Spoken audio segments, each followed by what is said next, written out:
네, 다음 달 1일부터 아이오와 코커스를 시작으로 미국 대선에 막이 오르게 되는데요.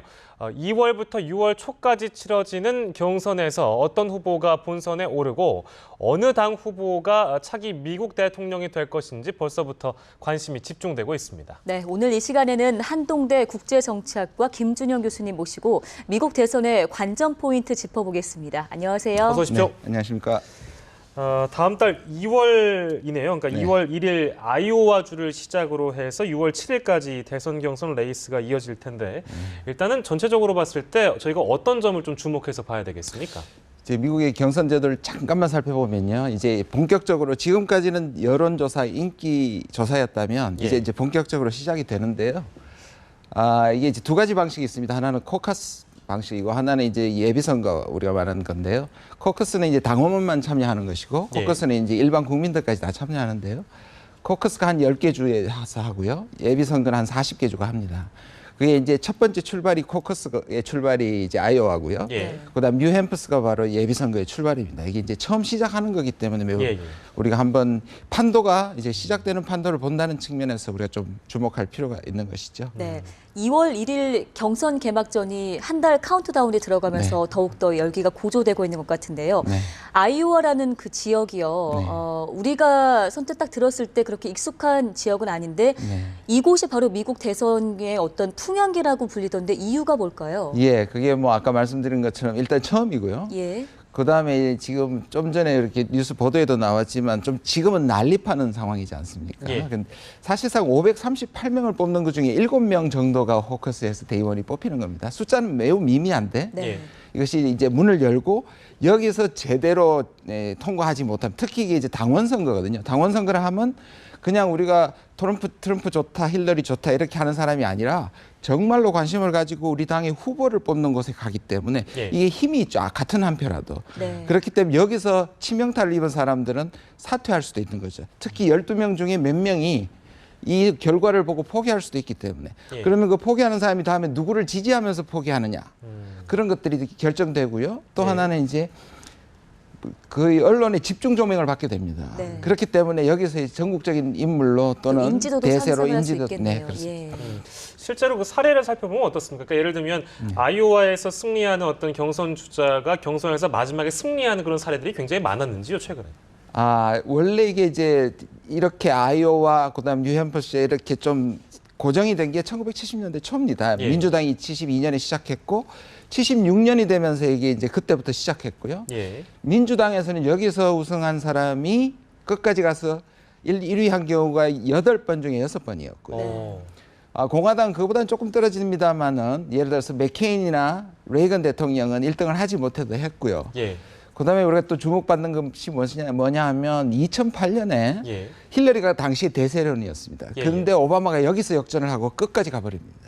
그러니까 근데 아이오와가 이 부분을 루이지애나에 한번 양보한 적이 있습니다. 거기서 먼저 일어났다가 예. 다시 가져오게 됐죠. 그래서 지금은 아이오와 미국의 정치의 문을 연다고 해서 굉장히 자부심 있게 생각하는 예비선거입니다. 예. 네, 민주당에서의 그 아이오와주에서 갖는 경선 확률을 봤을 때 8명 중에 6명이 됐다고 하면 한 75% 정도 되잖아요. 네. 이번 결과 봤더니 민주당 힐러리 클린턴 전 국무장관이 역시 이 아이오와주에서 우세하고 네. 뭐 전국 단위 여론조사는 물론이고요. 그렇다면 앞서 모든 내용을 통틀었을 때 대세론을 굳혔다고 저희가 얘기를 할 수 있을까요? 뭐 그럴 수도 있는데 이 힐러리로서는 이 가슴 아픈 자리였거든요. 사실상 처음에 대통령 출마를 선언하고 여기부터 다졌습니다. 예. 여기하고 뉴햄프시를 다졌고요. 예. 그다음에 이게 한번 당했기 때문에 클린턴으로서는 조심하고요. 또 조금 완전하게 안심할 수 없는 이유가 뭐냐하면 전국적인 지지 차이보다는 예. 여기에서의 지지 차이가 훨씬 좁고요. 그다음 다음에 있을 예비선거 뉴햄프셔에서는 오히려 버니 샌더스가 더 나옵니다. 그러니까 이 두 개가 어떻게 되느냐가 네. 결정적이죠. 네. 저희가 뭔가 단정적으로 얘기할 수 없는 그런 상황이긴 그런 측면이 한데요. 있습니다. 예. 근데 이제 흔히 그래 대세론이라고 얘기하면 그 사람이 대세다. 그 사람이 이제 어떻게 보면 앞으로도 쭉 네. 1순위에서 거론되는 어떤 경선 주자로 그렇습니다. 거론될 네. 것이다. 대선 주자로 거론될 것이다. 이렇게 이해하면 될 것 같은데 힐러리 같은 경우에는 논란이 좀 많았지 않습니까? 네네. 뭐 개인 이메일을 사용했다든지 네. 뭐 후원금 부분도 그렇고요. 네. 그런데도 인기가 식지 않는 이유는 우리가 어디에서 찾아봐야 될까요? 그 힐러리의 여름의 악몽이라고 얘기하는데요. 지금 예. 지난 여름에 지금 말씀하신 이메일, 예. 그다음에 이제 또 그 고액의 그 강연료, 또 하나 있었던 게 벵가지 사건입니다. 그때 당시 힐러리가 외무장관이 있을 때 대상한 필습 사건, 예, 예. 이 청문회까지 했었죠. 근데 이걸 상당한 그래도 잘 방어했다고 얘기가 되고 있고요. 그다음에 이제 그 남편의 사실 클린턴의 후광이 있었고요. 워낙에 사랑받는 대통령 중에 하나였고요. 예. 그다음에 공화당과는 달리 비록 샌더스가 도전자이긴 하지만 그가 사회주의적 성향을 갖고 있다는 것 때문에 좀 미국에서는 이런 말이 있습니다. 그래서 그 무신론자들보다 사회주의자가 대통령 되기가 더 힘들다 하는 얘기가 있을 정도여서 예. 그런 점에서 대세론이 지속되는 것 같습니다. 네, 공화당 얘기도 해보겠습니다.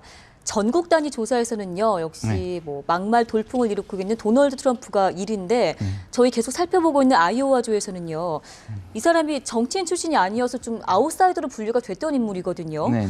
테드 크루즈 상원 의원이 조금 더 앞서는 것으로 결과가 나왔다고 합니다. 이 두 사람이 아이오와주에서 경쟁은 어느 정도로 예상할 수 있을까요? 그게 이제 클린턴보다 사실은 앞으로 더 긴장해야 될 사람이 이제 트럼프거든요. 예. 사람들이 그냥 미국 사람들이 불만을 뭔가 터뜨려주는 강한 말로 사람들에게 어필을 했지만 아까 예. 말씀드린 것처럼 여기서는 이 투표를 할 사람들이고 그다음 당원이니까 그런 면에서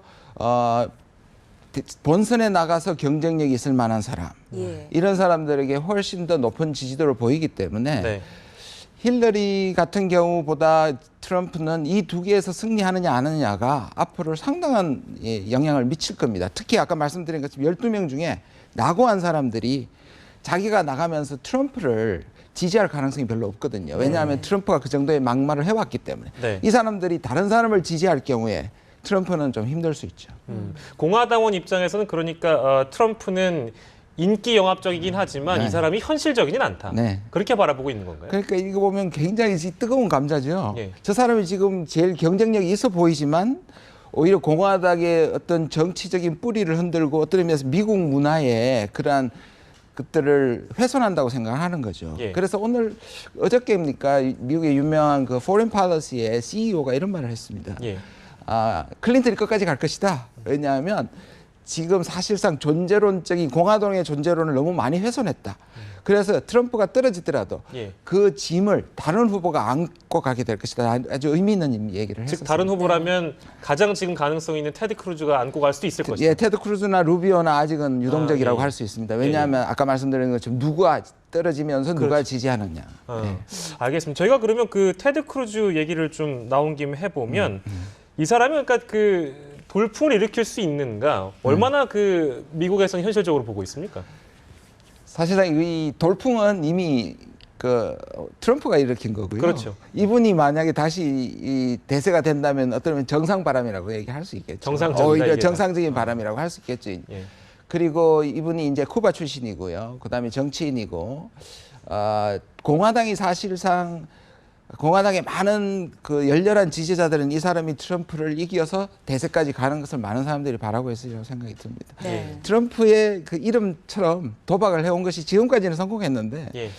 제가 보기에는 트럼프가 끝까지 가긴 좀 힘들 것 같은데요. 뭐 저도 이 정도 올 줄은 몰랐으니까 또 모르는 일이죠. 뭐. 예. 네, 저희도 이 정도일 줄은 몰랐습니다. 거품이 좀 꺼질 줄 알았더니 어찌됐든 간에 계속 열풍은 계속되고 있는데요. 네. 네. 사실 처음 등장했을 때만 해도 진짜 반짝 등장이 아닐까라는 생각이었는데 혹시 이게 정치권 밖의 극단적인 인물에 대해서 대중들의 그 선호하는 심리가 반영된 건 아닌가라는 생각도 들거든요.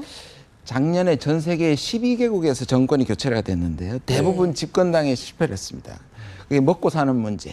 이게 미국도 지금 경제 회복되고 있긴 있지만 예. 뭔가 지금 있는 세력을 바꿔보고 싶은 심리가 강했고요. 예.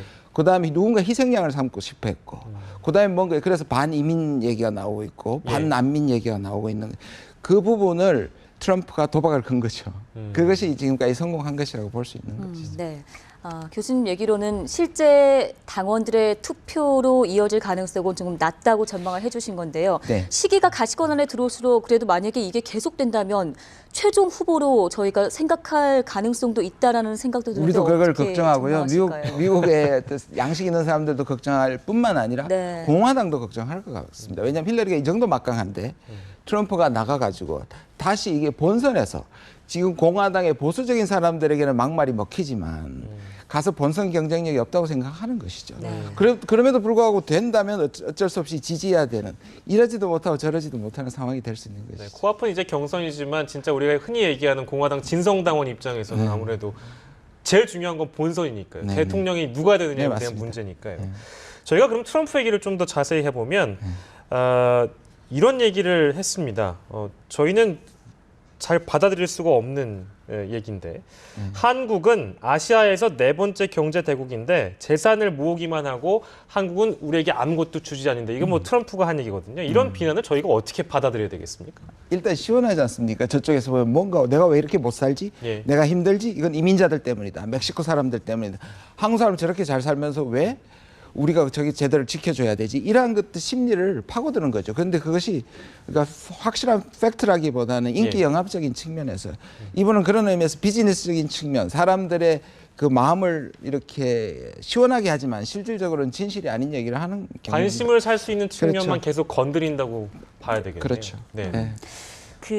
한 신문을 보니까요. 세계 2차 대전 이후에 같은 당이 연속으로 집권을 한 경우에는 이제 딱 한 번밖에 없었다라는 결과도 있고요. 또 미국은 대체로 공화당, 민주당 이렇게 좀 양당이 번갈아 가면서 정권하는 거를 선호한다라는 그런 또 결과도 있던데요. 이 공식대로 간다면 그럼 다음은 공화당이 돼야 하는 거 아닌가라는 전망인 거잖아요. 어떻게 그렇죠. 흐름을 예측해 볼 수 있을까요? 그러니까 이게 이제 공화당으로 봐서는 또 하나의 걱정인데 한 번 있었죠. 왜냐하면 이제 공화당 쪽에 있었습니다. 누구냐면 레이건이 연임을 한 다음에 아버지 부시로 넘어갔었죠. 예. 그게 아마 유일한 경우인데요. 그러면 이번에는 근데 제가 보기에는 지금 상황에서는 힐러리가 훨씬 유리하다고 생각이 들고요. 그래서 공화당 쪽에서의 고민은 더 깊어진다고 얘기할 수 있습니다. 네. 알겠습니다. 저희가 뭐 미국 이제 아이오와 코커스를 시작으로 대선에 막이 오르게 되는데요. 미국 대통령 선거 얘기를 좀 조심스럽게 한번 해봤습니다. 한동대학교 김준영 교수 얘기 나눠봤습니다. 오늘 고맙습니다. 고맙습니다. 네, 감사합니다.